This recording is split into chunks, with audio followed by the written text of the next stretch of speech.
I'm TJ. I'm Abby. And this is TJ and Abby regret everything. Welcome to TJ and Abby Regret Everything. Hi. So today we will be covering the recent defeat and carnage of Tom the Godzilla-sized Bullweevil.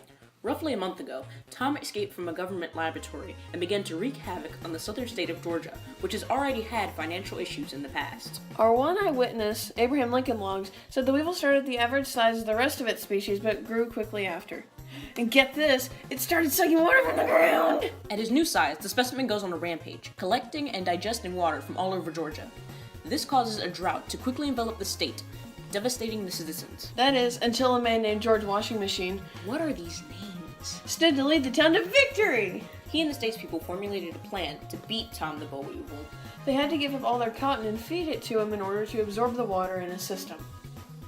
The plan prevailed, and Tom was returned to his old size. He was then promptly captured and returned to the labs for safekeeping. While Tom's silhouette being out of the city skyline is a step in the right direction, Georgia is far from recovery. The drought is taking a toll, along with the loss of a season's worth of cotton hitting the economy hard. Let's all ponder that during a moment of silence, and by silence, I mean a word from our sponsors.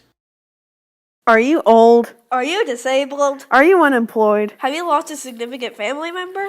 If you answered yes to any of these questions, then join the Social Security Administration. As you work, You pay little money through taxes to the administration. so when you get old, The money you paid via taxes is used to pay for your Social Security. call now. So, the economy of Georgia's failing, again, and all the farmers seem to be shouting a big "what do" at the government. So, we fixed it. Stop asking. Introducing the Agricultural Adjustment Act, a program from the New Deal that would allow the farming business to steady out again. The way it works is for about a year you would farm your land, like normal, while your neighbor takes a year off of farming and is paid for his lack of crops. Then, the year after, it's switch. Simple, right? All it takes is your complete cooperation.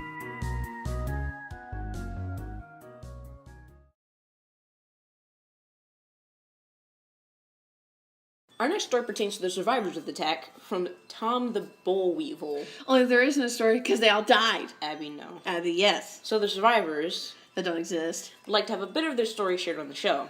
Our first non-existent survivor is Sal Birkin. She was recently fired from her factory job due to the company having to lay off workers. With the attack, people have been hesitant to spend money anywhere. And add to that mess the stock market crash in the north, and you've got a spaghetti of reasons for local companies to hold on to money they would be spending on their workers' salaries. Speaking of the North, Quinn Peters. Quinn Peters was a stockbroker that was heavily affected by the crash. He was so paranoid that he unfortunately took his own life. This story was sent in by his family with a few words.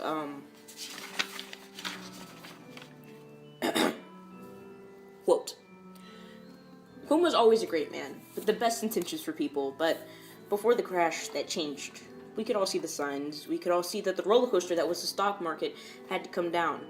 But when you can only see green, it's hard to spot red flags. End quote. Then lastly, a southern farmer by the name of Stephen Maskett sent his story to be shared.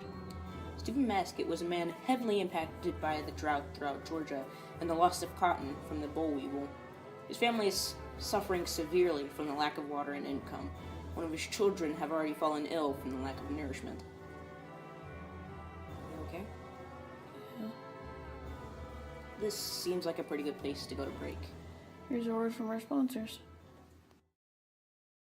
Do you need a job? Are you a guy? If so, come and join the Civilian Conservation Corps. Where we build bridges, Parks, roads, and pretty much anything else that the government funds. you get housing and food for 6 months, But you have to send home the money once you get it. but everyone's paid equally.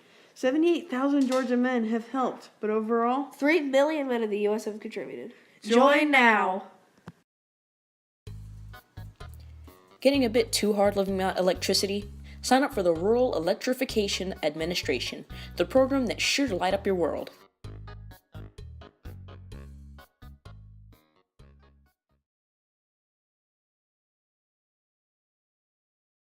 Okay, so before we end the show, we have an obituary for the recently passed president.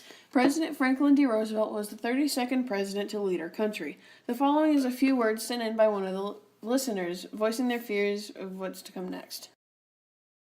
Quote, He said the only thing we have to fear is fear itself. But after he's perished, we have another entity to face. His legacy. In his absence, will his programs pass with him like the gentle waves of warm springs? Or will his legacy be carried on the backs of his citizens? End quote. With that said, I believe we're out of time. We'll see you next Tuesday for the coverage of World War II. See ya!